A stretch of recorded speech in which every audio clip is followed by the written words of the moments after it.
दुर्योधन ने लाख का भवन बनवाया है पांडवों को धोखे से मारकर जलाकर नष्ट करने के लिए। आप ऐसा मत होने दो महाराज। महामंत्री होने के नाते नहीं, एक नाते से आप मुझे भाई भी कहते हैं, इस नाते मेरा सुझाव है कि दुर्योधन के अन्याय को रोको आप।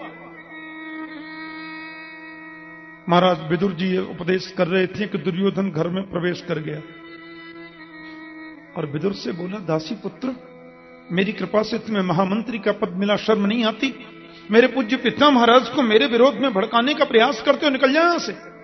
आज के बाद कभी प्रवेश किया तो अच्छा नहीं होगा। महात्मा विदुर ने कहा, वत्स, तुम्हें कष्ट देने का मेरा कोई मंतव्य नहीं था, और रही महामंत्री पद की बात तो वो तो मैं त्याग अभी दूंगा। तुरंत मंत्री पद से परित्याग कर दिया, त्याग पत्र दे दिया, सीधे जा रहे हैं। और विदुरानी के पास में आकर के बोले, देवी झंझट खत्म, प्रभु का भजन करेंगे। पत्नी मृदुला को साथ में लेकर के महात्मा विदुर जी कदली के वन में पर्णकुटी में वास करते हैं। नहीं तो इनका महल धृतराष्ट्र के महल के बाद दूसरे नंबर पर ही था, लेकिन मन से सब त्याग दिया। पांडवों को 12 वर्ष का वनवास हो रहा है, 1 वर्ष का अज्ञातवास पूर्णता की ओर है। मेरे गोविंद शांति दूत बनकर आने का नाटक कर रहे हैं। युद्ध तो कृष्ण स्वयं चाहते हैं, लेकिन शांति दूत बनकर के कृष्ण आ रहे हैं, उनको अपने पक्ष में लेना है। इसलिए दुर्योधन ने श्री कृष्ण के प्रति कपटपूर्ण मैत्री का परिचय देने के लिए बड़ा सुंदर व्यवस्थाएं की हैं हस्तिनापुर की सजावट में। लाखों नर नारी लगे हैं, जगह जगह तोरण द्वार बने हैं। द्वारकाधीश की जय हो, हस्तिनापुर पधारने पर आपका स्वागत, समस्त कुरुकुल की ओर से आपका अभिनंदन अभिवंदन। जगह जगह बैनर लगे, बड़ा स्वागत गोविंद का। विदुर जी ने आकर विदुरानी से कहा, तुम्हें मालूम है कुछ, आज हस्तिनापुर दुल्हन की तरह सजा। विदुरानी बोली, सुना तो मैंने भी है, पूरी नगरी बड़ी दुल्हन की तरह सज रही है। अरे देवी, आज मेरे गोविंद की रथ यात्रा है, आज कन्हैया शांति दूत बनकर हस्तिनापुर में पधार रहे हैं। विदुरानी ने कहा, आप महामंत्री तो आजकल नहीं है।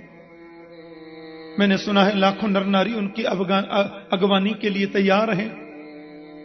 इस भीड़ में गोविंद का दर्शन हमको कैसे होगा? विदुर जी बोले, बहुत भोली हैं आप। अरे दर्शन करने तो हमको जाना ही है देवी, आज उस भीड़ में हम भगवान को देखेंगे कैसे?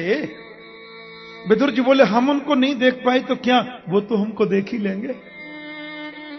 अपन को तो चलना ही है। हाँ, हम न देख पाए तो क्या, वो तो रथ पे रहेंगे, सब दिखाई दे जाएगा। और सहस्त्र शीरेखा पुरुष सहस्त्राक्ष सहस्त्रपात, उनके तो हजारों आंखें, उनको सब दिखता है। महाराज, जो व्यवस्था की गई है, अटारी पर महिलाएं खड़ी हैं फूल लेकर के, लाखों आरतियां सजी हैं गोविंद के स्वागत की तैयारी में। मन में कपट है, ऊपर से मैत्री है, दुर्योधन का स्वभाव है। सबसे पीछे दीवार से सिर लगाकर विदुर विदुरानी दोनों खड़े। लाखों नरनारी फूल बरसा रहे, लेकिन गोविंद ने पुष्प को देखा ही नहीं, क्योंकि प्रभु समझ रहे हैं इन पुष्पों से स्वार्थ की बू आ रही है।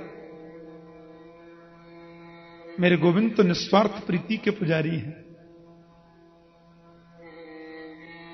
निर्मल मन जन सो मोहि पावा, मोहि कपट छल छिद्र न भावा। निर्मल मन चाहिए। किसी आरती की ओर प्रभु ने नजर नहीं डाली, कितने लोग फूल बरसा रहे हैं, गोविंद ने देखा ही नहीं। भगवान तो अपने रथ से टकटकी लगाकर ये देख रहे हैं, मेरा विदुर कहां है? और सबसे पीछे खड़े महात्मा विदुर पर गोविंद की नजर गड़ गई। आहा, विदुर का तो मन रूपी मयूर नाचने लगा, हृदय रूपी समुद्र में आनंद की हिलोरें उठने लगी। अपनी पत्नी से बोले, गोविंद देख रहे, हमें कन्हैया देख रहे, जगदीश, अरे देखो ना, गोपाल देख रहे। और देखते देखते प्रभु ने इशारा किया, तुम्हारे घर आऊंगा। विदुरानी तो अत्यंत प्रमुदित हो गई, हर्षित। विदुर जी ने कहा, जल्दी जाओ, घर पे जाके गोबर का चौका लगाना, चटाई बिछाना, धूपबत्ती जलाना, सारी व्यवस्थाएं करना। मैं जरा देख के आता हूं पांडवों के भाग्य का फैसला क्या होता है। और सभा में गोपाल पधारे। भीष्म पितामह, द्रोणाचार्य, कृपाचार्य, सबके सामने झुककर के कृष्ण ने उनको प्रणाम किया। धृतराष्ट्र महाराज को भी कन्हैया ने वंदन किया। दुर्योधन ने गोविंद को प्रणाम करके कहा, कुरुकुल की ओर से मैं आपका स्वागत करता हूं द्वारकेश, आप पधारे, हमारा सद्भाग्य है। प्रभु ने देखा मंच पर विदुर नहीं दिखता। विदुर तो सामने दीर्घा में बैठे थे, दर्शक दीर्घा में। गोविंद समझ गए। दुर्योधन ने कहा, आप पधारे, ये हमारा बहुत बड़ा भाग्य है, लेकिन आपके पधारने का कारण अभी भी अज्ञात है। कृपया बताने की कृपा करें कि आपका पदार्पण हुआ किस लिए।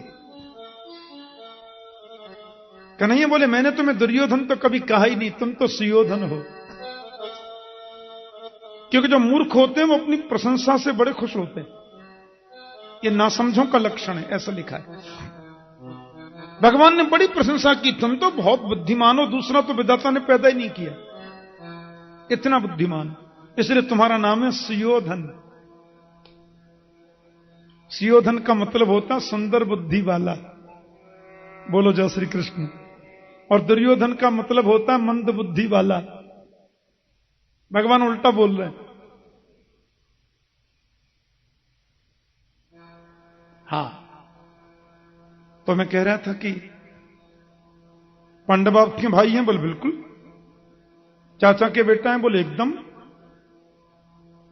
तो आधे राज्य के अधिकारी हैं? बोले बिल्कुल नहीं। देखो दुर्योधन, मैं नहीं चाहता कि किसी प्रकार का विवाद बढ़े।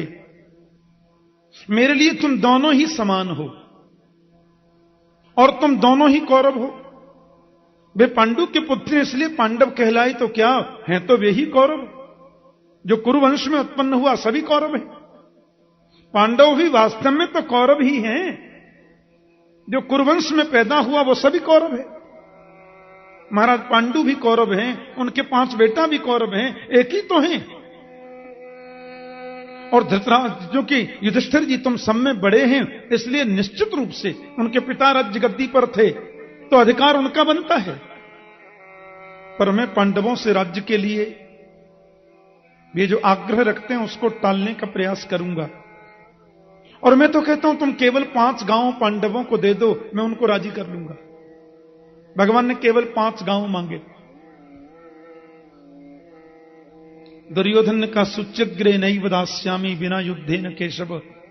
सुई की नोक के बराबर भी बिना युद्ध के किसी को भी मैं अब कुछ दे नहीं सकता। युद्ध में जिसको विजयश्री मिलेगी वही इसका राज्याधिकारी होगा। महाराज ये बात सुनते ही, और अब पांडवों के भाग्य का फैसला करने आए हो केशव, हमारे अतिथि के रूप में नहीं। ये सब नहीं चलेगा द्वारकाधीश। अब तो युद्ध में जिसको विजय मिलेगी वही राजा बनना है। तो नहीं है? बोले सुनो, तुमने युद्ध देखा है? दादी जी से सुना होगा कहानी में, नानी जी से सुना होगा उनकी गोद में सोते समय, लोरी सुनते समय। युद्ध की विभीषिका तुमने देखी नहीं दुर्योधन?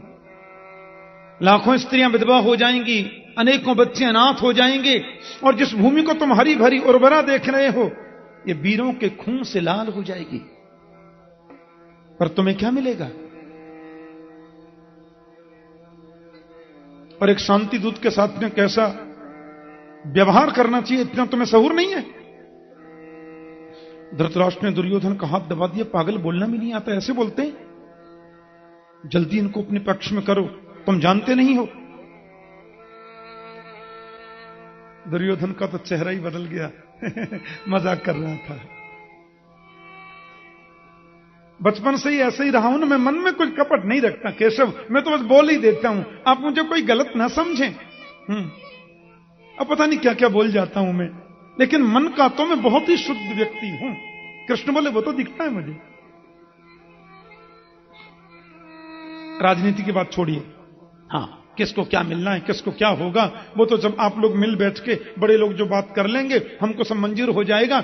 अब आप घर पधारो ना। और आप तो जानते हैं मेरी माता कितनी बड़ी पतिव्रता है। उनको जब पता चला था ना कि मेरे पिताश्री जन्म से ही नेत्रहीन हैं, तो मां ने भी पट्टी बांध ली। कृष्ण बोले जानता हूं मैं, मां ने अपने हाथों से आपके लिए भोग बनाया है, चलो ना। गोविंद बोले भोजन तो दो परिस्थितियों में होता है, या तो भोजन करने वाले के पेट में भूख हो, या भोजन कराने वाले के मन में श्रद्धा हो। दुर्योधन जी, आपके मन में श्रद्धा नहीं है, कदाचित मेरे पेट में भूख भी नहीं है, और आज तो भोजन करने का प्रश्न ही नहीं उठता। क्यों? क्योंकि आज तो विदुर काका जी के घर मेरा निमंत्रण है ना। उसी सभा में विदुर बैठे थे, बोले बाप रे, मैंने क्या निमंत्रण दिया इनको? मैंने दिन से एक बार भी नहीं कहा, कुछ बोला ही नहीं मैं तो, और सभा के बीच में कह रहे हैं विदुर काका के घर मेरा निमंत्रण है। बैठे बैठे विदुर ने इशारे से कृष्ण से पूछा,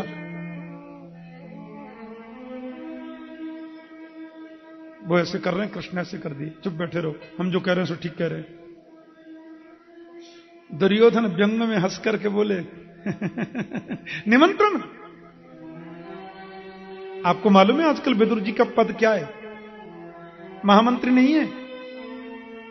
अब राजमहल में नहीं रहते विदुर जी, आजकल तो अपनी व्यवस्था के भी लेने देने पड़ रहे हैं। आपको क्या कराएंगे भोजन?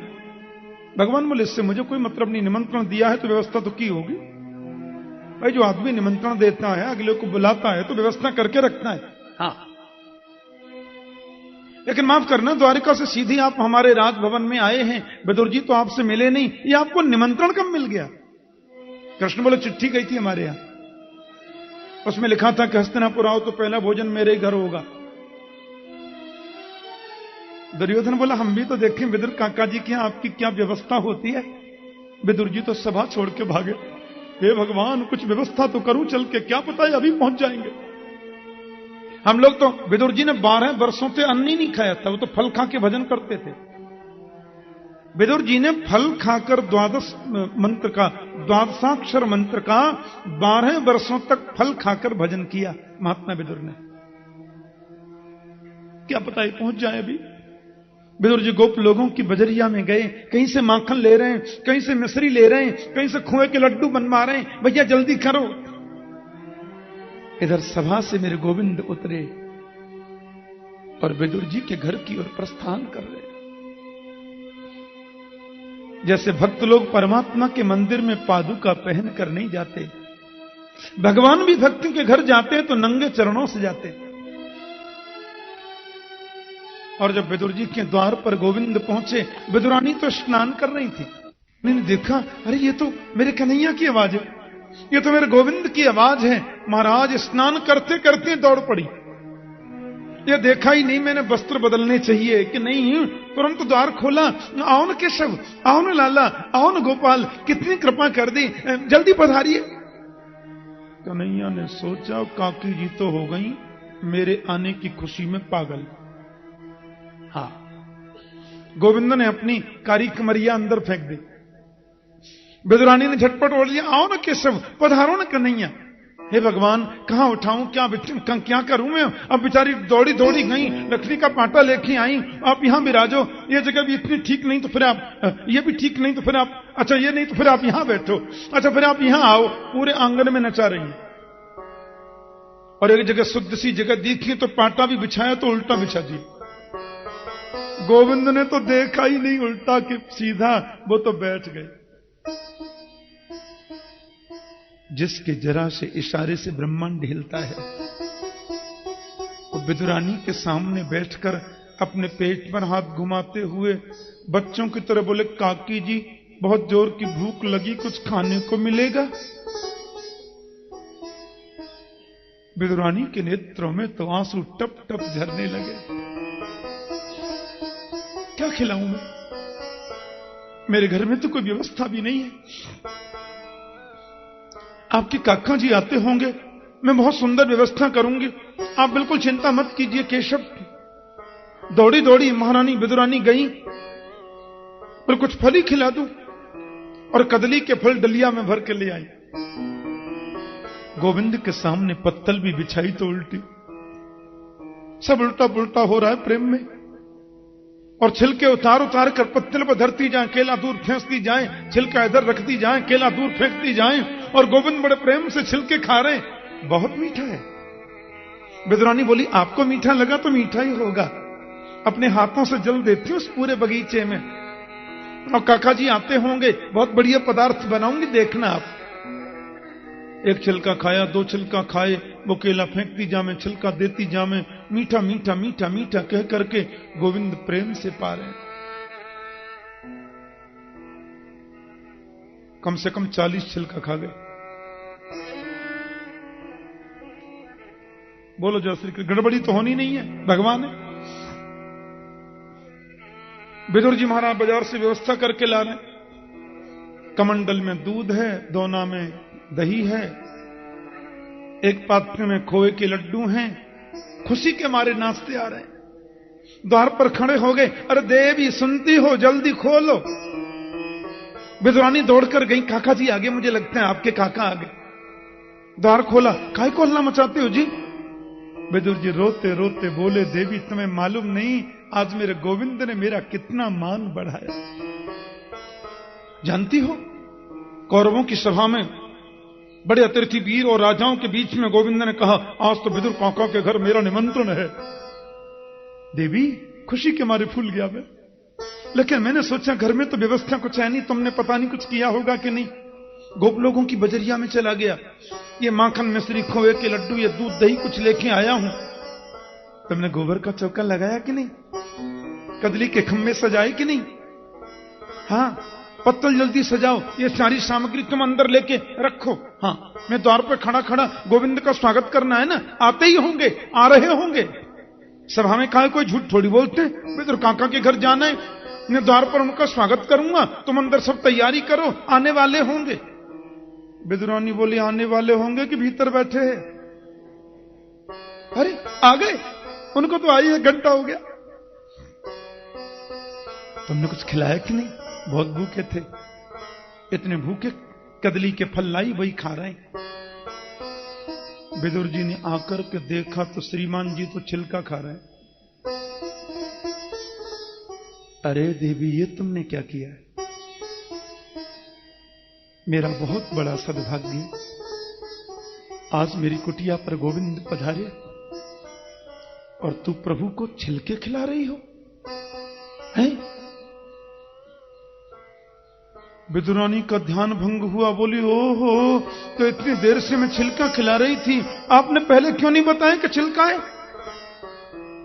कृष्ण बोले, ओहो, तो हम छिलका खा रहे थे। काकी जी हमको नहीं मालूम, हम सत्य बोलते हैं। आपने छिलका खिलाया कि कदली के फल खिलाए अपन को नहीं मालूम। हम तो इतना जानते हैं कि मेरी आदरणीय काकी जी ने मुझे जो कुछ भी खिलाया बड़े प्यार से खिलाया, बड़े प्रेम से खिलाया। भाव का भूखा हूं मैं और भाव ही बस सार है। भाव का भूखा हूं मैं और भाव ही बस सार है।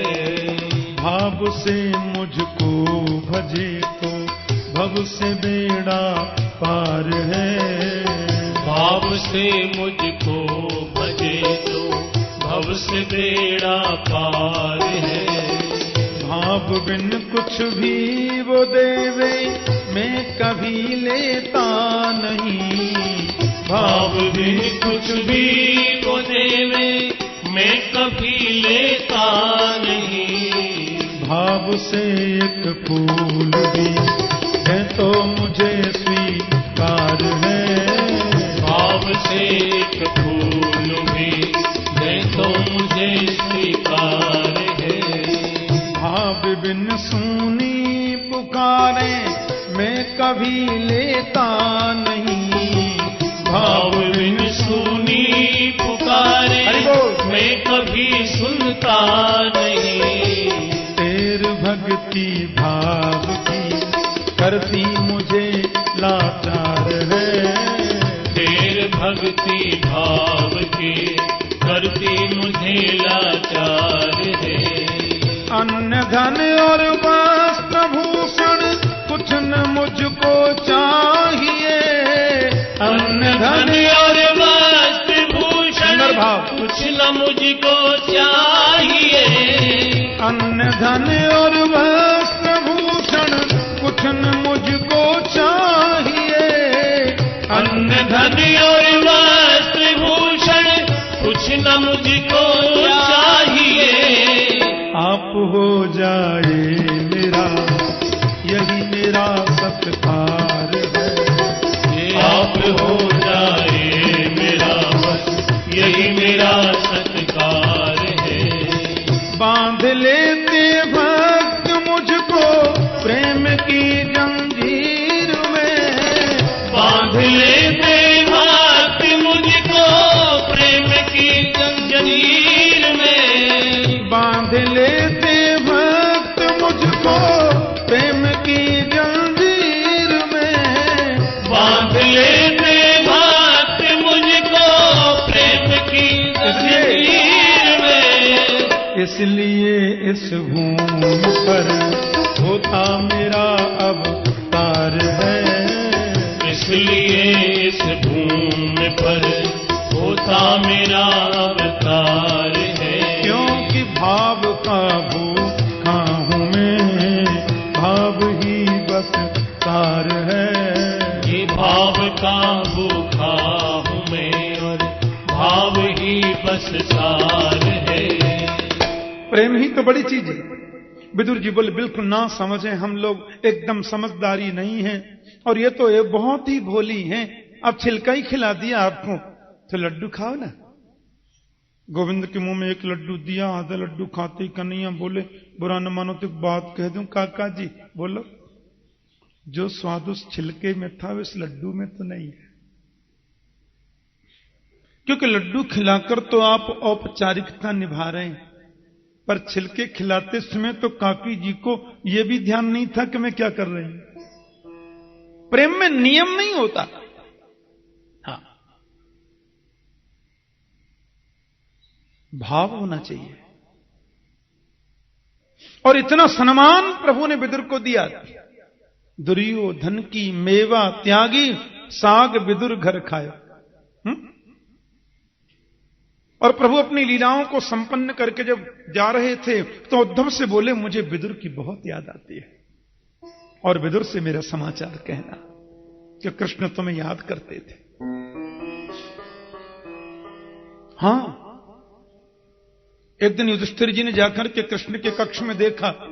रात के 12 बज रहे थे। मेरे कन्हैया आंखें बंद करके समाधि में बैठे थे और नेत्रों से आंसू झर रहे थे।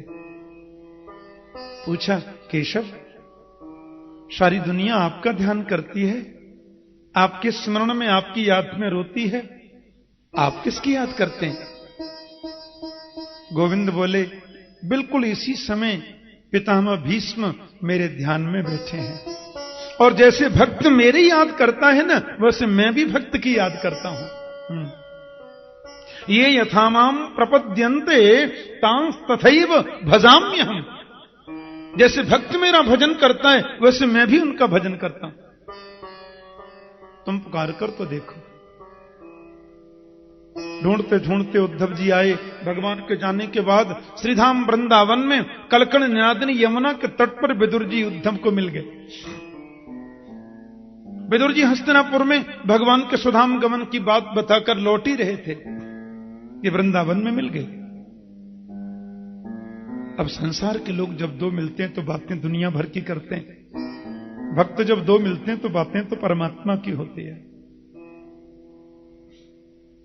गले से गले मिले और दोनों का कंठ अवरुद्ध हो गया, दोनों के नेत्रों से प्रेम के पनारे निकल पड़े।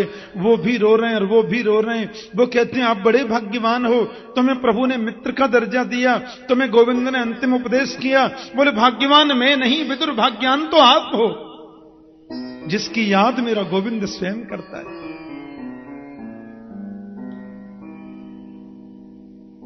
एक दादू महाराज हुए, दादू संत, उनके पास दर्शन करने एक सज्जन गए तो देखा वो पड़े हुए हैं, मस्ती में पड़े। बोले महाराज आप क्या कर रहे हैं? बोले करना क्या? बोले मैं रोज आता हूं आपके यहां पड़ा हुआ देखता हूं, आप कभी माला नहीं जपते, कभी भजन नहीं करते, कभी कीर्तन नहीं करते, काहे के महात्मा हो? दादू जी बोले कि माला जपहिन कर जपहि, माला जपहिन कर जपहि, जिहुआ जपहिन राम, मेरा सुमिरन हरि करे, मैं पावा विश्राम। माला छूट गई, भजन छूट गया, अब तो मेरा सुमिरन गोविंद करते और मैं आराम फरमाता हूं। बोलो जय श्री कृष्ण। मेरा सुमिरन हरि करे, मैं पावा विश्राम। एक स्टेज वो भी आती है जब भगवान भक्त का सुमिरन करता है। विदुर उन्हीं भक्तों में से एक है। उद्धव जी महाराज के सन्मुख बैठे, उद्धव ने कहा गोविंद ने तुम्हारी याद करी, कितने बड़े भाग्यवान हो, पुण्यात्मा हो, और संपूर्ण कृष्ण कथा सुनाई। बचपन से लेकर के सुधाम गमन पर्यंत गोविंद की सारी लीला महात्मा उद्धव ने विदुर को सुनाई। सुंदरता का वर्णन, उनकी करुणा का वर्णन, बाल चपल लीलाएं, गुरुकुल प्रवेश, द्वारिका, सारी लीलाएं सुनाई। फिर बोले तुम्हें जो अंतिमोपदेश मिला था वो कहो ना। बोले महात्मा विदुर जी मैत्रेय नाम के संत हैं, प्रभु ने उनसे कह रखा है कि आपके पास विदुर आए तो शंका का समाधान करना, आप ऋषि मैत्रेय के पास जाएं। विदुर जी महाराज सीधे मैत्रेय मुनि के पास हरिद्वार में आ रहे हैं। अच्छा पहले प्यार से बोलो जय श्री कृष्ण। मैत्रेय हैं ब्राह्मण पुत्र और विदुर हैं दासी पुत्र।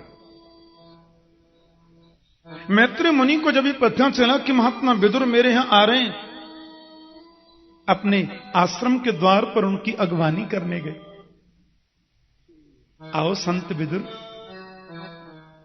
इस ब्राह्मण की कुटी में आपका स्वागत है। मैत्रेय मुनि ने विदुर जी के लिए आसन दिया और स्वयं अपने मंच पर आसीन हो गए। कुशल क्षेम पूछने के बाद विदुर के चेहरे को देख करके मैत्रेय समझ गए कि कृष्ण वियोग में हैं। विदुर जी हैं अनुरागी और मैत्रेय जी हैं विवेकी। परम ज्ञानी परम विवेकी हैं महात्मा मैत्रेय, और विदुर जी हैं परम भक्त और परम अनुरागी। ये अनुराग और विवेक दोनों जब मिल जाएं तो कृष्ण कथा प्रकट हो जाती है। बोलो जय श्री कृष्ण।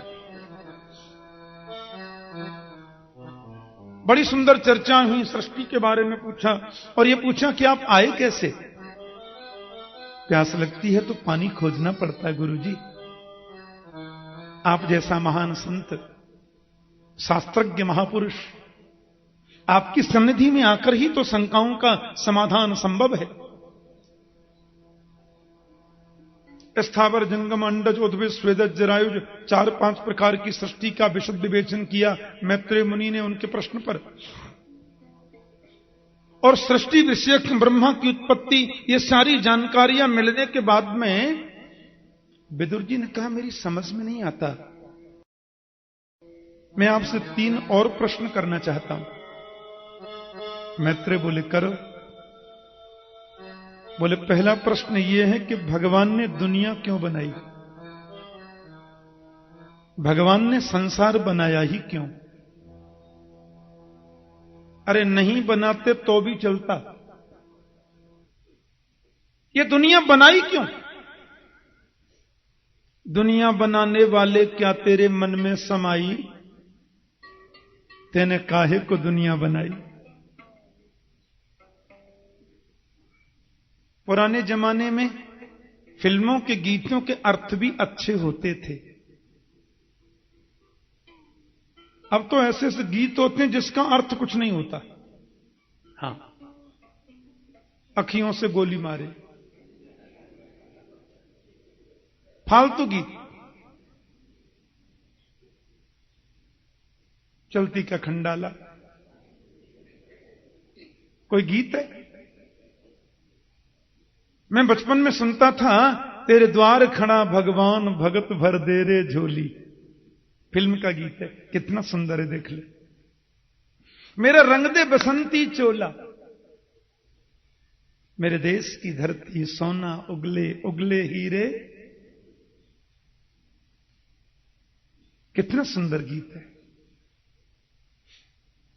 लोगों में आध्यात्मिकता हुआ करती थी उस व्यवसाय से जुड़े होने पर भी। सजन रे झूठ मत बोलो, खुदा के पास जाना है। मैं बचपन में सुनता था, दुनिया से जाने वाले जाने चले जाते हैं कहां। शंकराचार्य का खांटी वेदांत भर दिया गीत की पंक्तियों में। दर्पण झूठ न बोले, तेरा मन दर्पण कहलाए, पूरा अध्यात्म टोटल।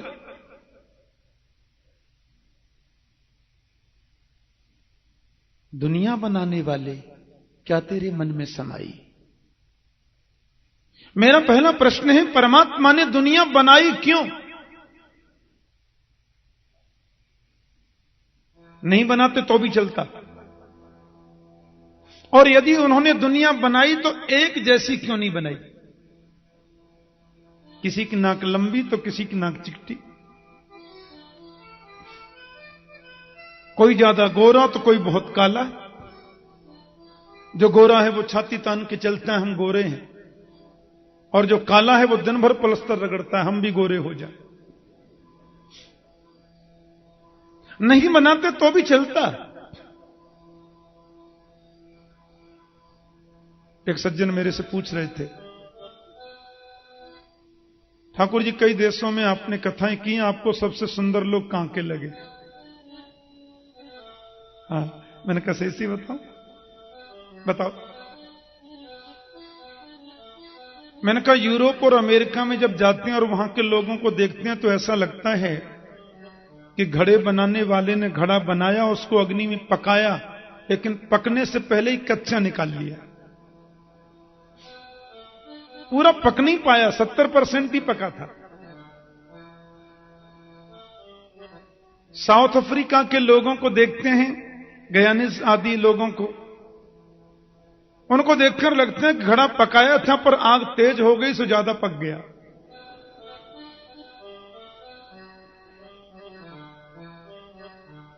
लेकिन जितना पकना चाहिए 100%, उतना तो मेरे भारतीय दूब के लोग ही हैं। बोलो जय श्री कृष्ण। हाँ।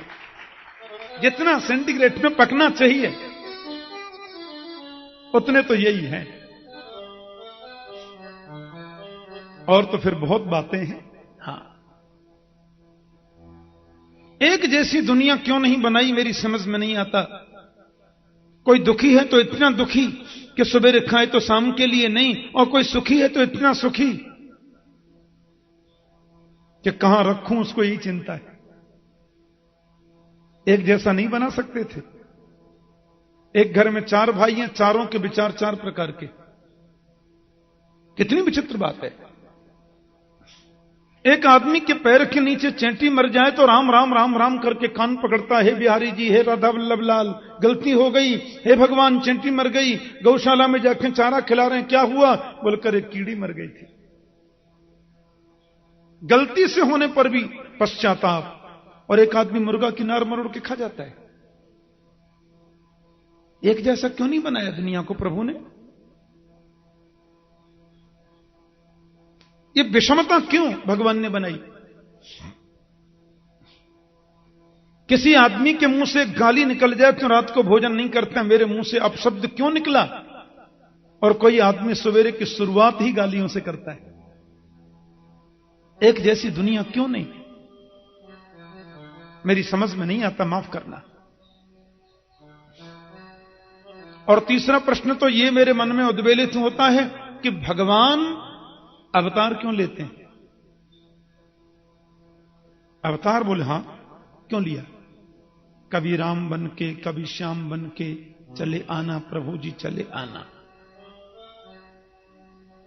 हां, हमारे ब्रज में माताएं गाती थी इस गीत को, सवेरे सवेरे झाड़ू लगाती और बड़े भाव से गाती, कभी राम बन के कभी, ऐसे गाती। और आप सत्य समझना, ये गांव में जो बहनें माताएं झाड़ू लगाती हैं वो उच्च कोटि की कवि होती हैं। ऐसी ऐसी कविताएं झाड़ू लगाते लगाते बनाती हैं। बढ़ाते जाओ, क्या लगता है? कभी राम रूप में आना, सीता जी को साथ में लाना, धनुष हाथ लेके बाण साथ लेके चले आना, प्रभु जी चले आना। एक कड़ी हो गई। कभी कृष्ण रूप में आना, राधा जी को साथ में लाना, मुरली हाथ लेके लकुट साथ लेके चले आना, दूसरी कड़ी हो गई। बढ़ाते जाओ। और ऐसी ऐसी ज्ञान की कविताएं माताएं, हां, राम नाम सुखदाई भजन कर भाई ये जीवन 2 दिन का, मैं सुनता था, मेरी दादी गाती थी। ये काया है कागज की पुड़िया, फूंक लगे उड़ जाई, नहीं हवा चले उड़ जाई, भजन कर भाई ये जीवन 2 दिन का। ये काया है माटी का डेला, बूंद पड़े गल जाई, भजन कर भाई ये जीवन 2 दिन का। कितना सार तत्व छुपा है इसमें। पूरा वेदांत भरा है। साधारण सी कविता, सरल सी भाषा। ये भगवान अवतार ले लेकर आते हैं, कभी ये बनके, कभी वो बनके, कभी ये बनके, क्यों? मेरा प्रश्न है।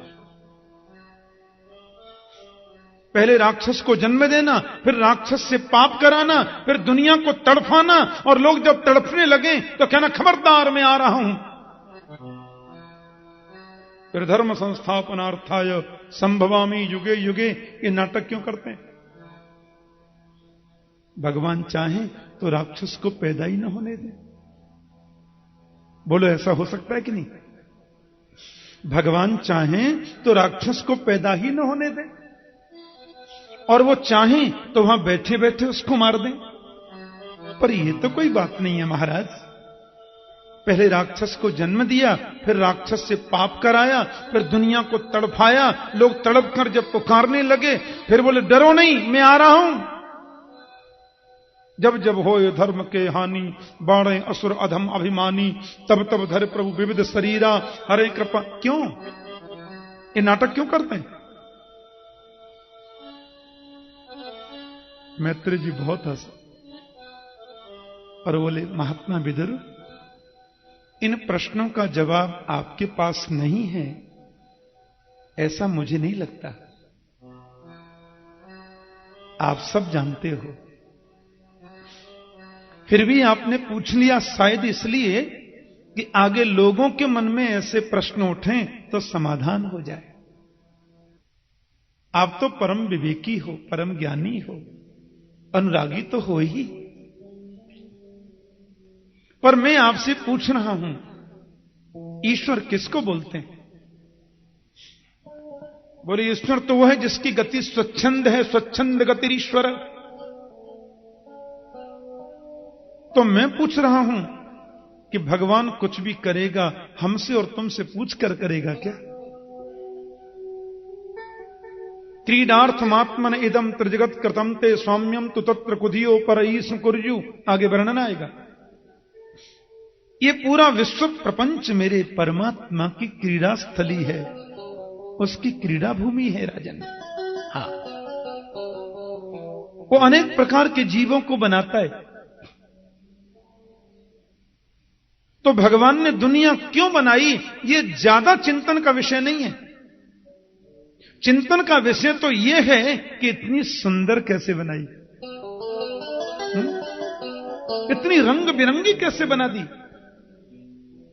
आपने मोर देखा है? हे भगवान, कमाल की सुंदरता। कैसे पंख बनाए हैं कवियों ने, तो मोर पंखों पर कितनी कविताएं लिखी हैं, आंखों जैसे, और जन क्या क्या उसकी रूपक दिए। आपने रंग बिरंगे सांप देखे? उड़ने वाले सांप, रेंगने वाले सांप, दौड़ने वाले सांप, घोड़ा पछाड़ सांप, कितने मॉडल बनाता है। रंग बिरंगे पक्षियों को देखो, कोयल को देखो, बोलती है तो लगता है मिस्री घुल गई गले में। आपने कभी देखा विदुर? सारी दुनिया मेरे परमात्मा ने बनाई, पर एक चेहरे जैसे दो आदमी तुम्हें कहीं मिलेंगे नहीं। 7 अरब लोग हैं आज की तारीख में संसार में। 7 अरब लोगों में आपको एक चेहरे के 2 आदमी दिखाई देंगे ही नहीं। सब मॉडल अलग अलग बनते। वो जब तैयार करता है नया मॉडल बनाता है।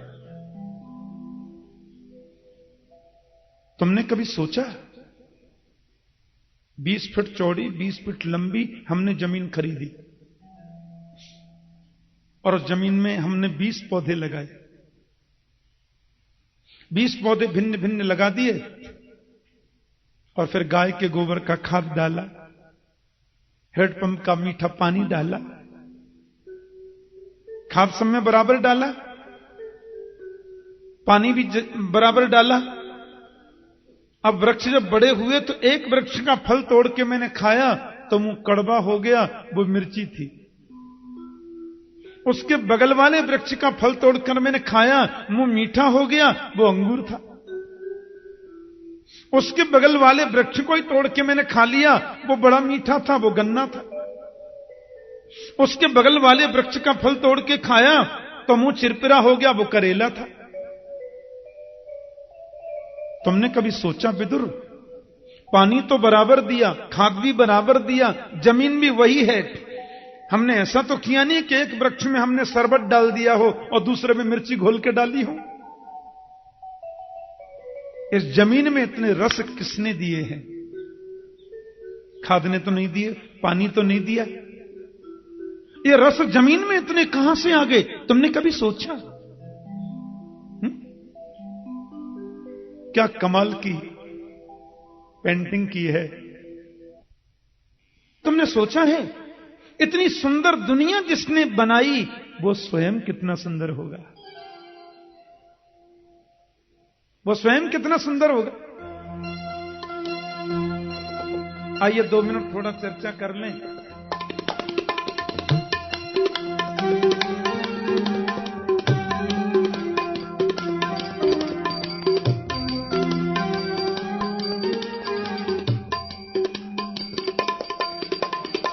नाम तुम्हारा तारनहारा, नाम तुम्हारा तारनहारा, नाम तुम्हारा तारनहारा, नाम तुम्हारा तारनहारा। कब तेरा दर्शन होगा? जिसकी रचना इतनी सुंदर, वो कितना सुंदर होगा, वो कितना सुंदर होगा। नाम तुम्हारा तारनहारा, कब तेरा दर्शन होगा? जिसकी रचना इतनी सुंदर, वो कितना सुंदर होगा, वो कितना सुंदर होगा।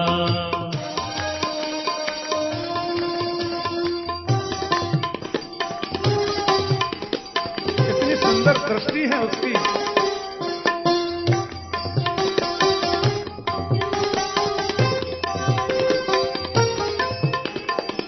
दीन दया दया के सागर जग में नाम तुम्हारा है। दीन दयाल दया के सागर जग में नाम तुम्हारा है। दीन दयाल दया के सागर जग में नाम तुम्हारा है। दीन दयाल दया के सागर जग में नाम तुम्हारा है। तुम बिन मेरे बाल कृष्ण प्रभु कोई नहीं हमारा है। तुम बिन मेरे बाल कृष्ण प्रभु कोई नहीं हमारा है। भव से पार उतरने हेतु भव से पार उतरने हेतु तेरा ही शरणा होगा। जिसकी रचना इतनी सुंदर वो कितना सुंदर होगा। वो कितना सुंदर होगा। ये नाम तुम्हारा तारनहारा कब तेरा दर्शन होगा। जिसकी रचना इतनी सुंदर वो कितना सुंदर होगा। वो कितना सुंदर होगा।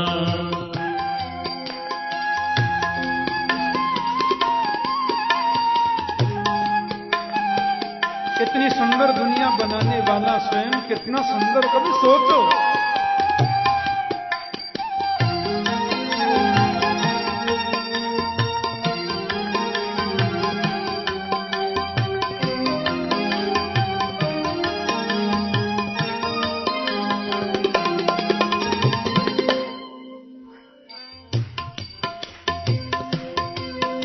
आप करुणा की मूर्ति हैं। सुर नर मुनि जन जिन चरणों को निस दिन ध्यान लगाते हैं। सुर नर मुनि जन जिन चरणों को निस दिन ध्यान लगाते हैं। जो भी तुम्हारे दर पे आवे मनवांचित फल पाते हैं। जो भी तुम्हारे दर पे आवे मनवांछित फल पाते हैं। आत्मनिधि को पाने हेतु ये आत्मनिधि को पाने हेतु गीतों का सरगम होगा। जिसकी रचना इतनी सुंदर वो कितना सुंदर होगा। वो कितना सुंदर होगा। क्योंकि नाम तुम्हारा तारनहारा कब तेरा दर्शन होगा। जिसकी रचना इतनी सुंदर वो कितना सुंदर होगा। वो कितना सुंदर होगा। श्री राम जय राम ये श्री राम जय राम जय जय राम। बोलो श्री राम जय राम। ये क्यों नहीं सोचा?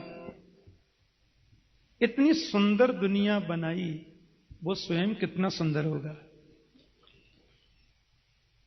जहां तक प्रश्न यह है कि विषमता क्यों, समता क्यों नहीं? कोई दुखी है तो इतना दुखी कि प्रातः खाए तो सायंकाल की चिंता, और कोई सुखी है तो इतना सुखी कि कहां रखूं ये चिंता। भगवान किसी को दुख नहीं देते विदुर। परमात्मा जब सृष्टि का निर्माण करते हैं तो 3 सूत्र देते हैं, ध्यान देना। कर्म, अकर्म और विकर्म। वेद के अनुसार जो कर्म किया जाता है वो शुद्ध कर्म है। वेद के अनुसार कर्म नहीं करना अकर्म है, और उसके विपरीत करना ही विकर्म है। जैसा कर्म करते हैं वैसा मिलता है। प्रभु किसी को दुख नहीं देते, परमात्मा किसी को सुख नहीं देते। ना भुक्तम क्षीयते कर्म जन्म कोटि सतैरपि अवश्यम एव भोक्तव्यम कृतम कर्म शुभाशुभम। जो किया है वो तुम्हें भोगना ही होगा। इसमें प्रभु का क्या? लेकिन तीसरी बात जो तुमने कही वो मेरी समझ में कम आई, या फिर बात ठीक नहीं थी। परमात्मा अवतार लेते क्यों हैं? वो चाहे तो राक्षसों को बैठे बैठे मार दें, राक्षस को जन्म देना, फिर पाप कराना, फिर उसके द्वारा दुनिया को तकलीफ देना, और जब लोग त्राही त्राही करने लगे तो बोला खबरदार मैं आ रहा हूं। नहीं, परमात्मा का प्राकट्य राक्षसों को मारने के लिए होता है, यह पूर्ण सत्य नहीं है। 5वें स्कंद में भगवान सुखदेव वर्णन करेंगे कि मर्त्यावतारस्तु मर्त्य शिक्षणम रक्षो बधाई वन केवलम विभो। मर्त्यावतारस्तु इह मर्त्य शिक्षणम,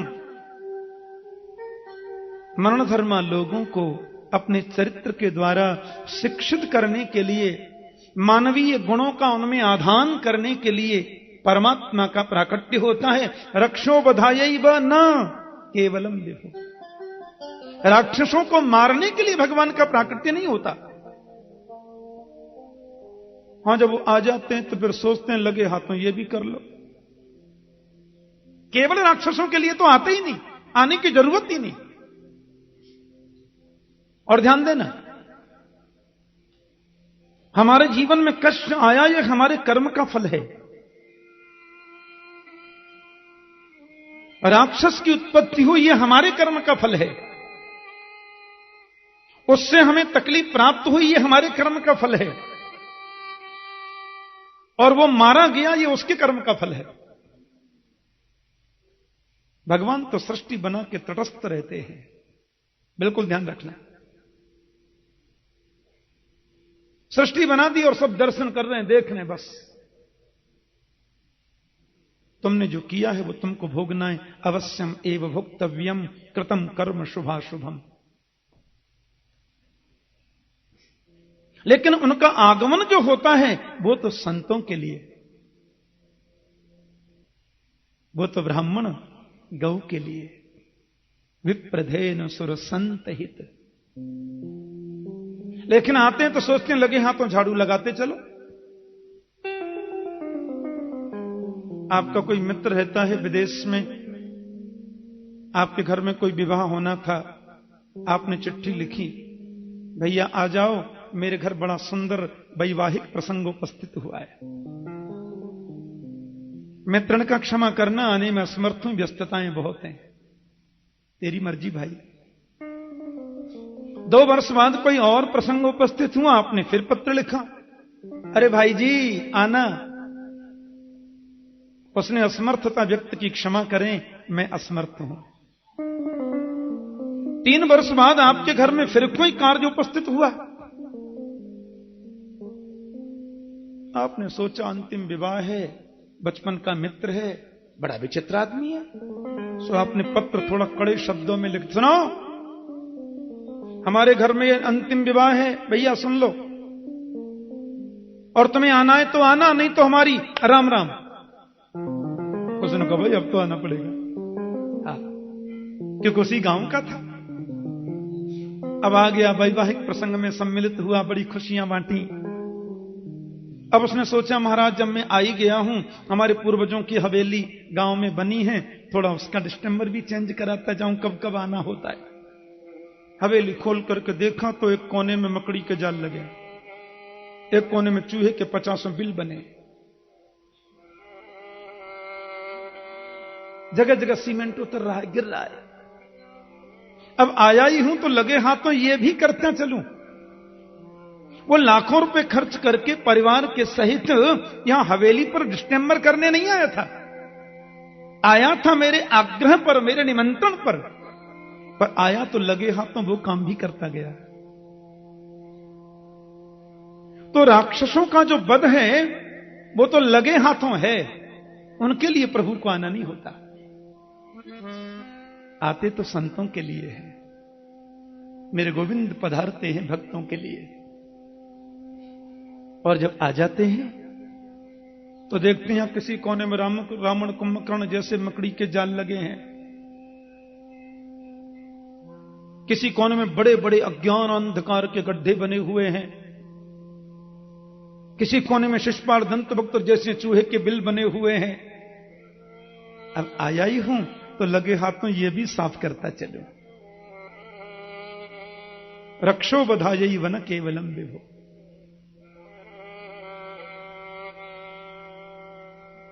ऋषि कश्यप की 13 पत्नियां थीं। दिति, अदिति, धनु, काष्ठा, सुरसा, इला, विनिता, कद्रु आदि।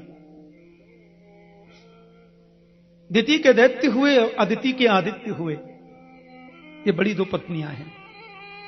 धनु के दानव हुए, सुरसा के अजगर सांप हुए, कद्रु के काले नाग हुए, विनिता के पक्षी हुए। सृष्टि में बहुत बड़ी सहयोगिनी है कश्यप की पत्नियां। लेकिन महारानी दिति एक दिन कश्यप का चरण बंदन करते हुए बोली, सभी पुत्रवती हैं, मुझे पुत्र नहीं। कश्यप ने कहा, ये जो अवसर है ना, अच्छा नहीं है, ये बेला अच्छी नहीं है। देवस्त्र भी पश्यति देवरस्ते। गर्भाधान संस्कार भी एक वैदिक प्रक्रिया है और वो समयानुकूल होनी चाहिए। लेकिन मां ने उनकी शास्त्रीय बात का आदर नहीं किया। गर्भाधानोपरांत महात्मा कश्यप ने कहा, तुम्हें 2 पुत्र होंगे, दोनों ही दुष्ट होंगे। ऋषि पत्नी है, बहुत समय तक उन्होंने गर्भ का धारण करके रखा। दुष्ट होंगे तो जन्म लेंगे दुष्टता बढ़ेगी, तो फिर दुष्ट मरते भी जल्दी हैं। ममता बस माता ने जन्म ही न दिया बच्चों को। ऋषि पत्नी है, सामर्थ्य उनमें। देवताओं ने ब्रह्मा जी से प्रार्थना की, बोले महाराज वो गर्भस्थ शिशु का प्रकाश और विकास कौन है ये? ब्रह्मा बोले, मेरे मानस पुत्र गए थे। मानसा में सुता युष्मत पूर्वजा सनकादय चेरूर विहायसा लोकान लोकेशु विगतस्प्रिया। और वैकुंठ में दर्शनार्थ जब वो गए तो जय विजय ने उनको रोक दिया, क्योंकि छोटे बालक दिखते थे। पूर्वे शाम अपी पूर्वजा, देखने में 5 वर्ष के दिखते, उम्र 50,000 वर्ष से भी बड़ी। हाँ, जय विजय ने रोका होगा। उन्होंने कहा, नहीं हम तो जाएंगे, भगवान के पुत्र हैं हम। उन्होंने कहा, तुम जाओगे तो हम काय को खड़े हैं, थोड़ा ईगो प्रॉब्लम आ गया,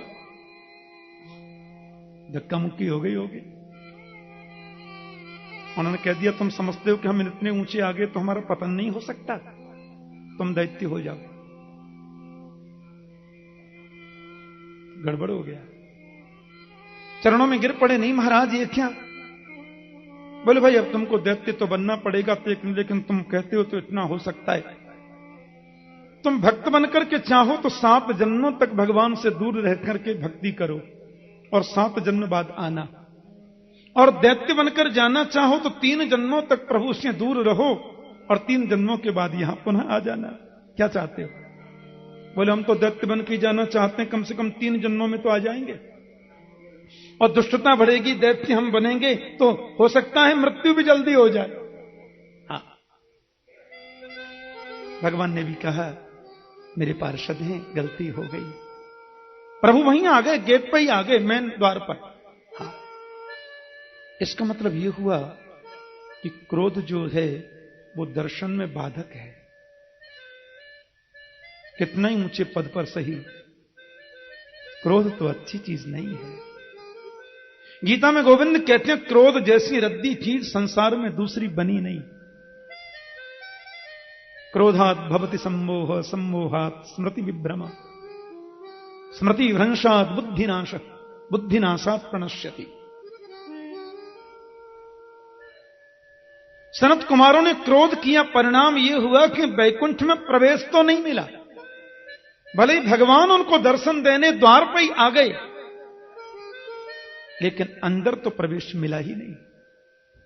और सनत कुमारों को भी लगा कि हमने ठीक नहीं किया, इतनी सी बात पर क्रोध कर लिया। वे तो अपने कर्तव्य का निर्वहन कर रहे थे और क्रोध से जो उनका तप नष्ट हुआ है उसका पुनः संचय करने के लिए बद्रिकाश्रम चले गए। वही दोनों आए हैं दिति के गर्भ में पुत्र बनकर देवताओं। हिरण्यकश्यप हिरण्याक्ष जन्म ले चुके। मैत्रेय मुनि विदुर जी से कहते हैं कि वो हिरण्याक्ष जो है ना, ये तो लोभ का प्रतीक है। क्रोध हमें दिखाई देता है, काम हमें दिखता भी है, पर लोभ तो दिखता ही नहीं है। और ये बढ़ता ही जाता है लोभ। जिम प्रति लाभ लोभ अधिकाई। जो जो लाभ बढ़ता है, लाभे न वर्धते लोभ। हिरण्याक्ष का रूप है जिसकी आंखों में सुवर्ण का महत्व है, ये बहुत बढ़ता है। प्रलयंकारी दृश्य उपस्थित है, पृथ्वी डूब चुकी है।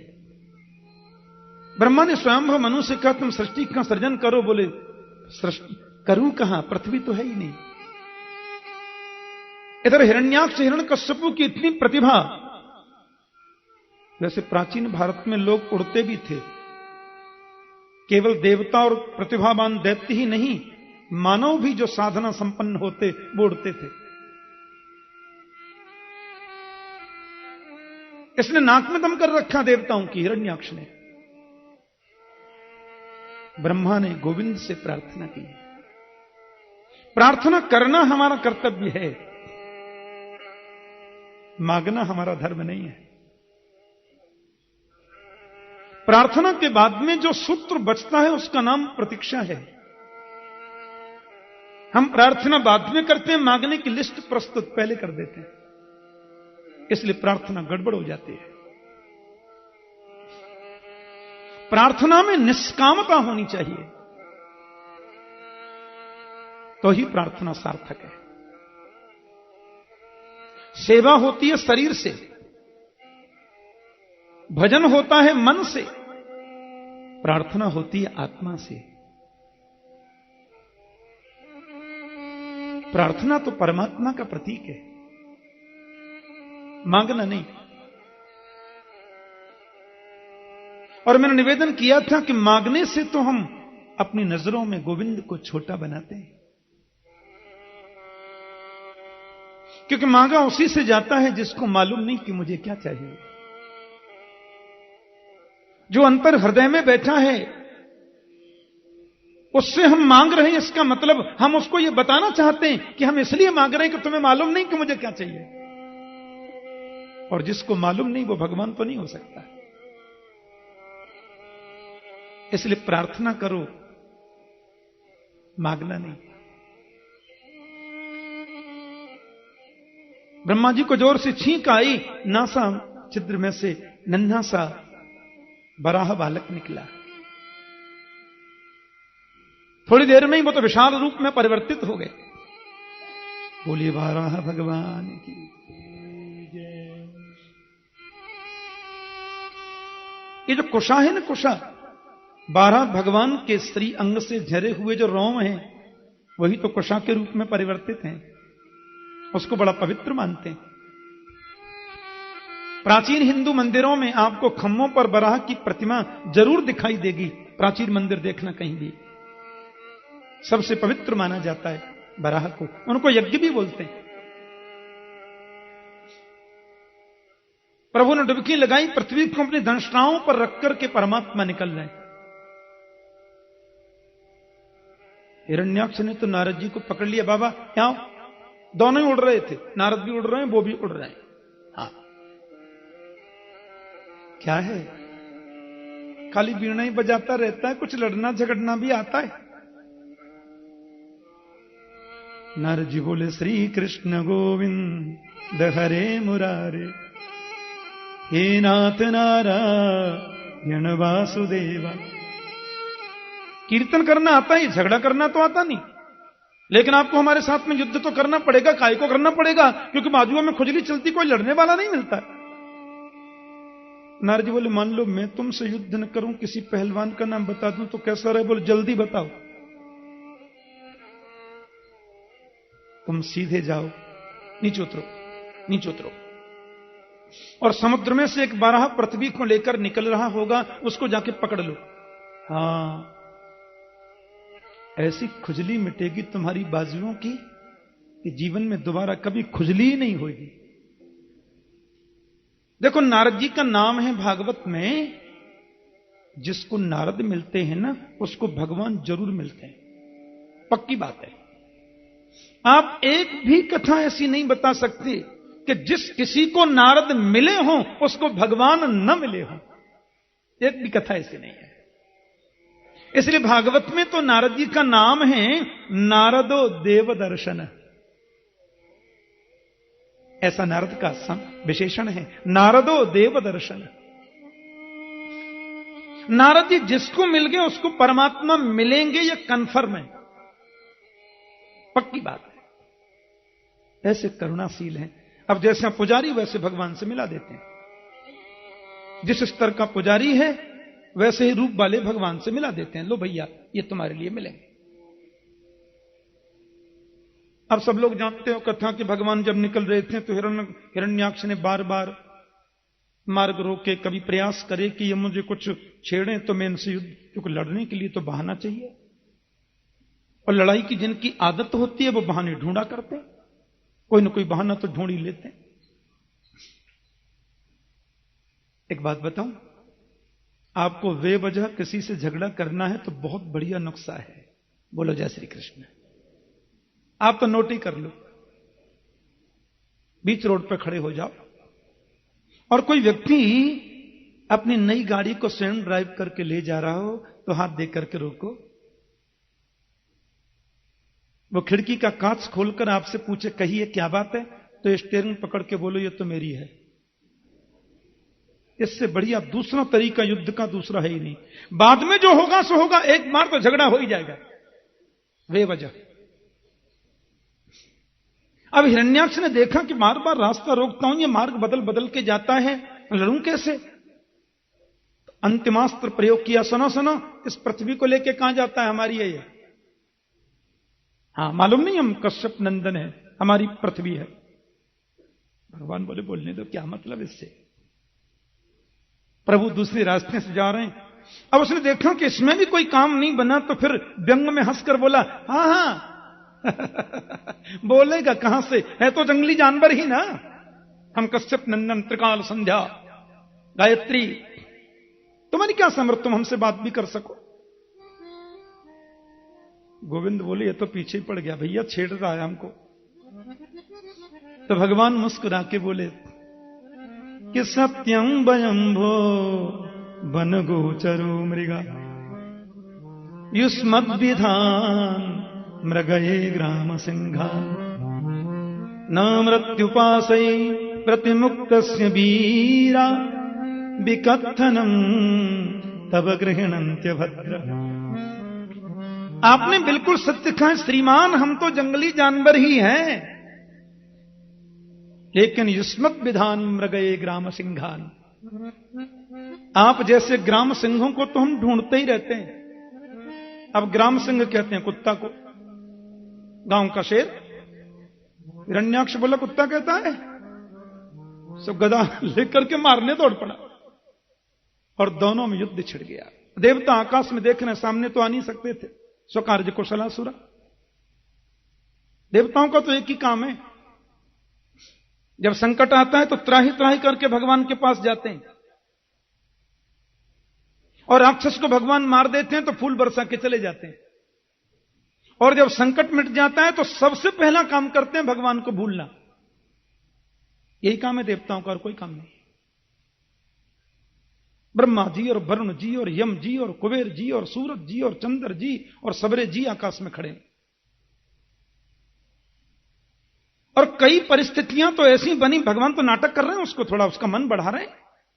एक बार तो भगवान के हाथ से उसने देखो, कई बार तो शस्त्र गिरा दिया। देवताओं को तो लगा कि ये नहीं छोड़ेगा, ये तो बहुत गड़बड़ आदमी है। अंत में मेरे प्रभु ने देखा, बोले ये बहुत हो गया नाटक।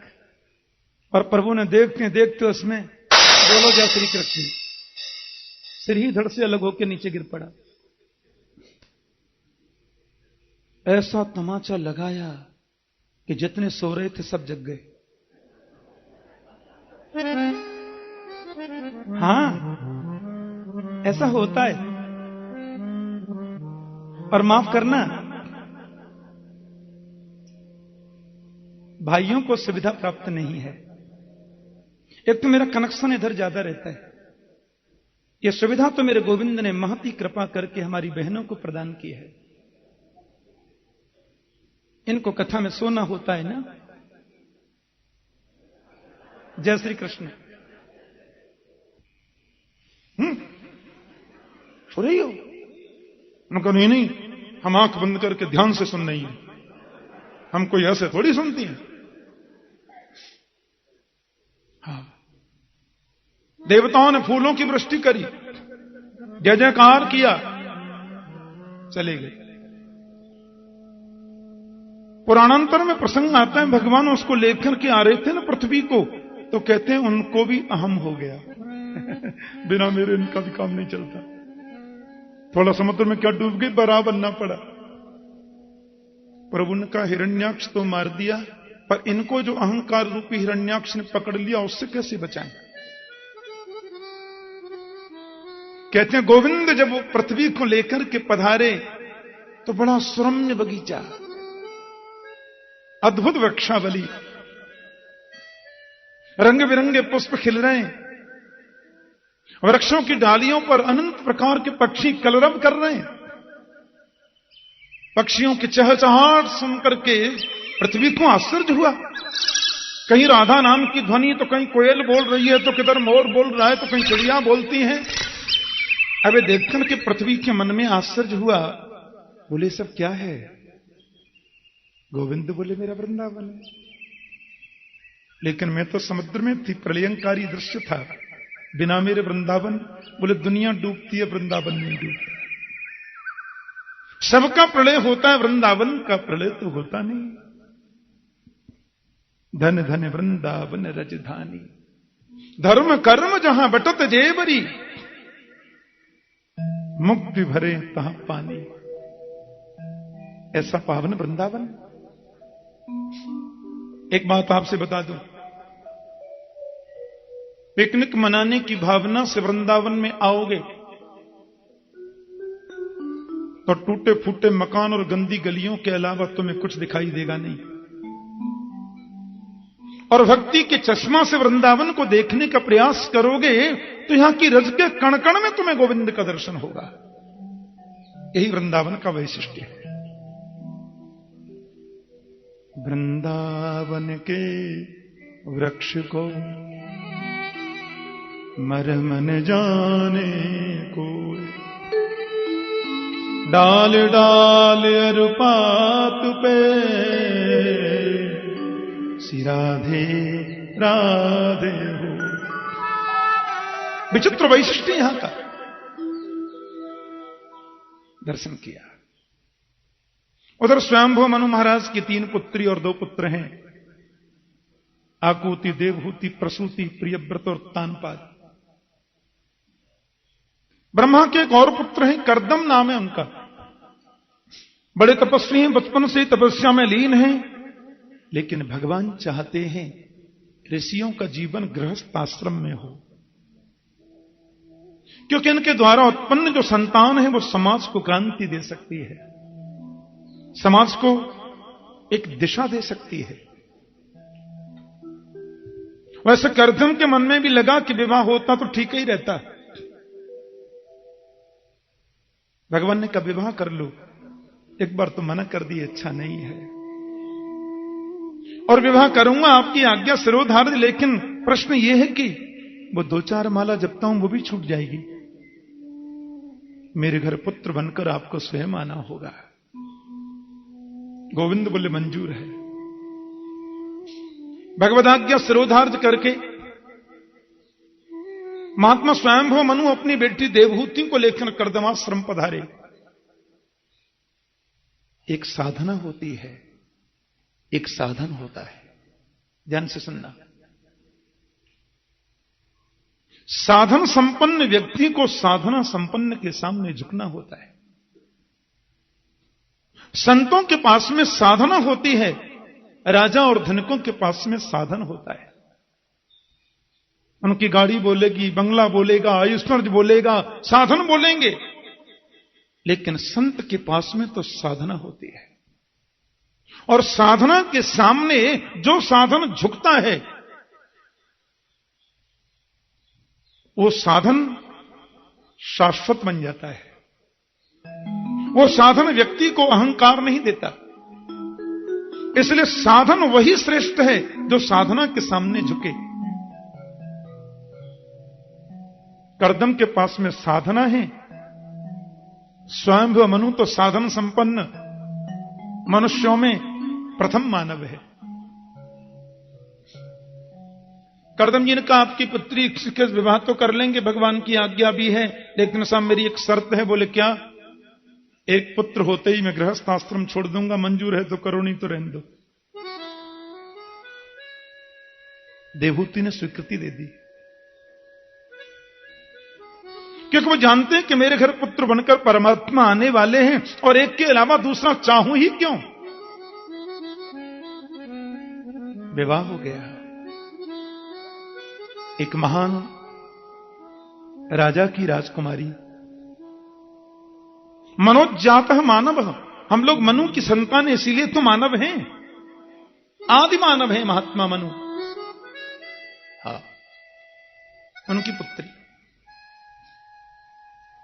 ऋषि कर्दम के पास में जब पर्णकुटी में पधारी तो वहां त्याग देखा, उनके मन में प्रसन्नता हुई।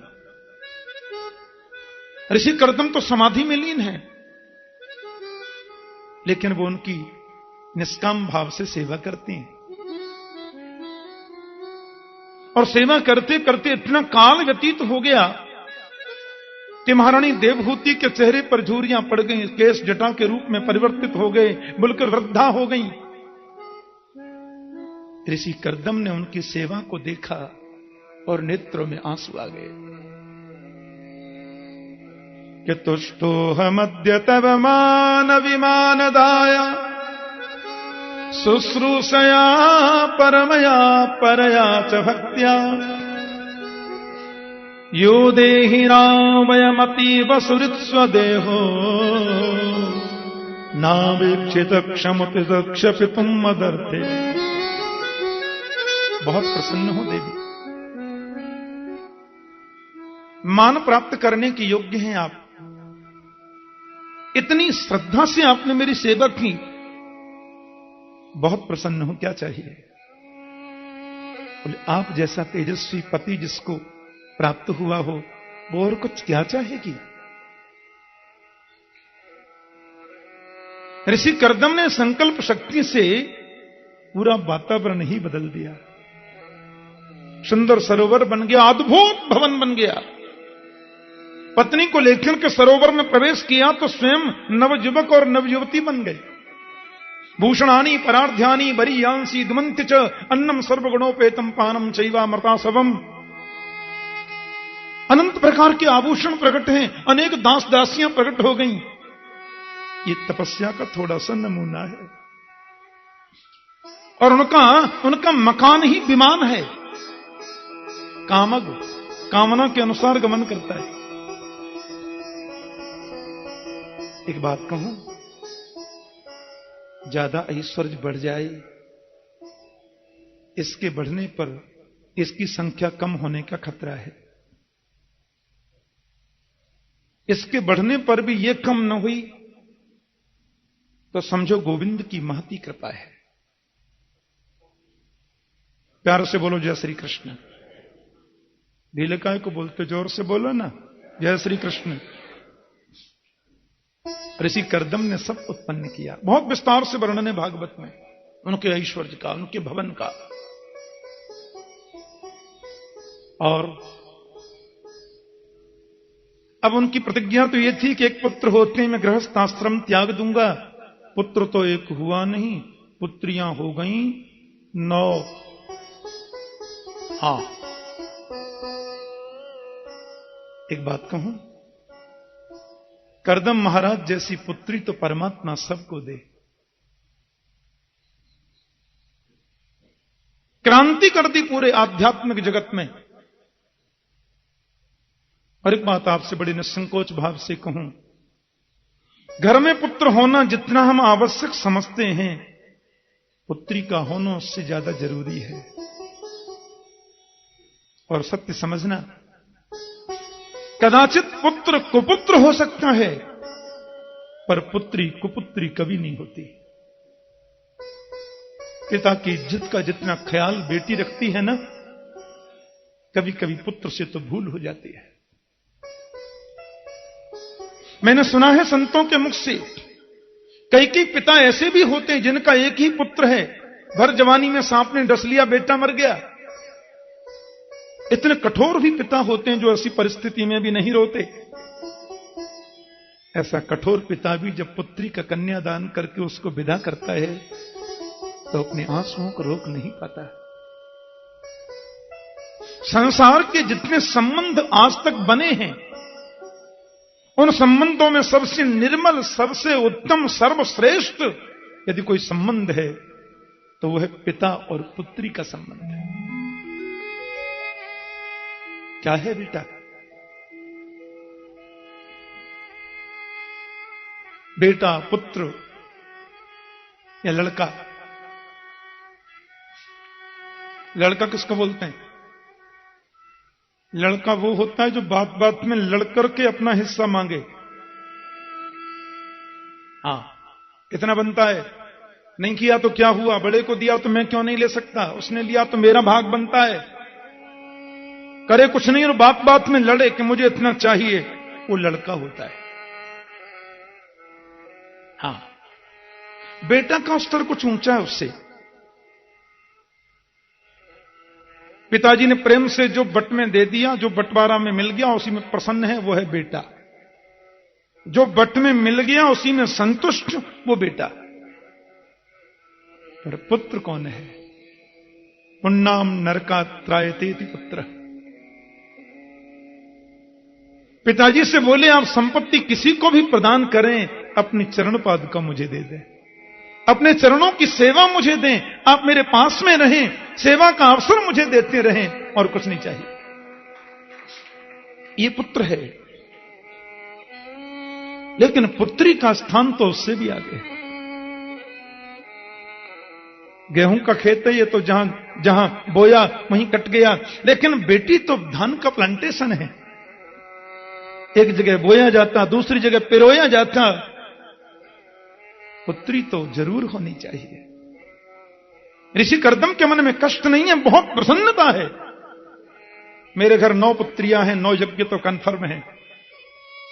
एक कन्यादान करूंगा तो यज्ञ का फल मिल रहा है। प्राचीन भारत में तो महिलाएं बहुत पढ़ी लिखी होती थीं। मैं आपको ऐसी 50,000 स्त्रियों का नाम बता सकता हूं जिनको वेद और वेदांत का संपूर्ण ज्ञान था। उपनिषद भरे पड़े हैं कथाओं से। क्या मैत्रेयी, क्या गार्गी, क्या मदालसा, क्या अनसुईया, ऐसी ऐसी महिलाएं हुई इस राष्ट्र में। आजकल कुछ लोग कहा कि पुराने जमाने में लोग पढ़ाते नहीं थे। मैंने कहा पुराने जमाने की बात कर रहे हो कि अंग्रेजी जमाने की बात कर रहे हो? प्राचीन भारत से मेरा मतलब अंग्रेजी शासन नहीं। प्राचीन भारत से मेरा मतलब भारत के माथे पर कलंक कालिख मुस्लिम प्रशासन नहीं। प्राचीन भारत से मेरा मतलब है वैदिक भारत, वेद का भारत, जिसमें नारी बहुत शिक्षित होती थी। ये जो घूंघट लगाती है ना बहनें 1.5 हाथ नीचा, ये हिंदू संस्कृति की देन नहीं है। हिंदुत्व में घूंघट का प्रचलन नहीं है।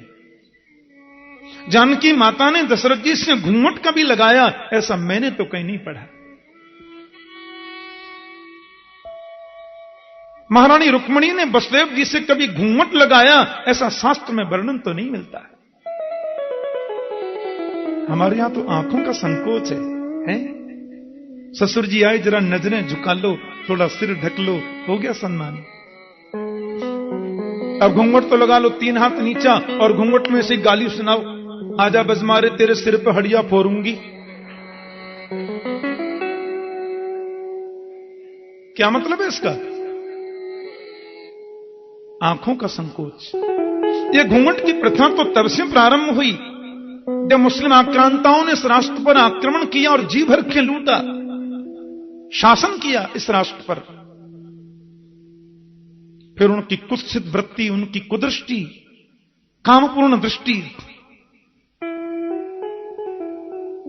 मेरे भारत की नारियों पर जब पड़ने लगी तो इस राष्ट्र की नारियों ने उन दुष्टों से अपने आप को बचाने के लिए मुंह ढकना प्रारंभ कर दिया और तभी से अशिक्षा का बोलबाला हो गया। तभी से इस राष्ट्र में अशिक्षा बढ़ने लगी। नारी की शिक्षा पर कुठाराघात हुआ। अंग्रेजों ने उसको और पक्का कर दिया मोहर लगा के। हमें प्राचीन भारत में लौटना होगा, वैदिक भारत में चलना होगा, जिस राष्ट्र में नारी का कितना सम्मान। एक बात आपसे कहूं, दुनिया के जितने भी धर्म हैं, किसी धर्म में देवी नहीं होती। इस्लाम में जो है देवा ही होता, देवी नहीं है। ईसाइयों में जो कुछ है देवा है, देवी नहीं है। विश्व का केवल वैदिक सनातन हिंदू धर्म ही ऐसा है जहां प्रत्येक नारी के नाम के आगे देवी लिखा जाता है। प्रत्येक नारी को देवी की संज्ञा, और गिनना शुरू करोगे तो देवताओं से ज्यादा तुम्हें देवियों के मंदिर इस राष्ट्र में मिलेंगे। हमारे यहां नारी का बहुत सम्मान है। ऋषि कर्दम के मन में प्रसन्नता है कि मेरे घर 9 पुत्रियां ऐसे ऐसे ऋषियों से ब्याही गईं। भागवत में वर्णन आता है। ऋषि कर्दम की ज्येष्ठ पुत्री का नाम है कला। ये ऋषि मरीचि की पत्नी बनी। अनुसुईया ऋषि अत्रि की पत्नी बनी। कौन नहीं जानता माता अनुसुईया का नाम? ब्रह्मा विष्णु महेश को जिसने छोटे छोटे बालक बना दिया, सब जानते हैं कथा। भगवान राम की गुरुमाता ऋषि वशिष्ठ की पत्नी अरुंधति कर्दम की बेटी है, जिन्होंने नारायण के वक्ष पर पादप प्रहार किया।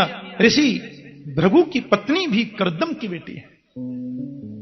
एक से एक विदुषी, एक से एक पंडिता, शास्त्रज्ञ। कर्दम ने कहा, देवी मुझे लगता है बहुत हो गया। गृहस्थ आश्रम का सुख देखा, अब मुझे अध्यात्म चिंतन के लिए पुनः वन प्रस्थान करना चाहिए। माता देवहूति ने कहा, लेकिन आप तो बोलते थे पुत्र होने पे, वो पुत्र तो हुआ ही नहीं। कर्दम को याद आ गई, ओहो प्रभु ने मेरे घर पुत्र बन के आने को बोला था। रुक गई और 10वें संतान के रूप में ऋषि कर्दम के घर भगवान कपिल देव पधारे। बोलिए कपिल देव भगवान की। कपिलस तत्व संख्याता भगवान आत्माया। इतना सुंदर भगवान कपिल का स्वरूप है। महाराज कर्दम की बेटियां, परिवारी जन, प्रियजन बड़ी खुशियां मना रहे हैं, आनंद उत्सव हो रहा है। कपिल जी पधारे हैं, परमात्मा आए हैं, खुशी तो होनी थी। लेकिन कर्दम ने तो अपना कमंडल उठाया, वन को चल दिए। जो वचन दिया उसका पालन करना है। वे तो चले गए वन को। आहा, बोले मैं इनका तुम लालन पालन करो, मैं इनका चिंतन एकांत में करूंगा। ध्यान से सुनना।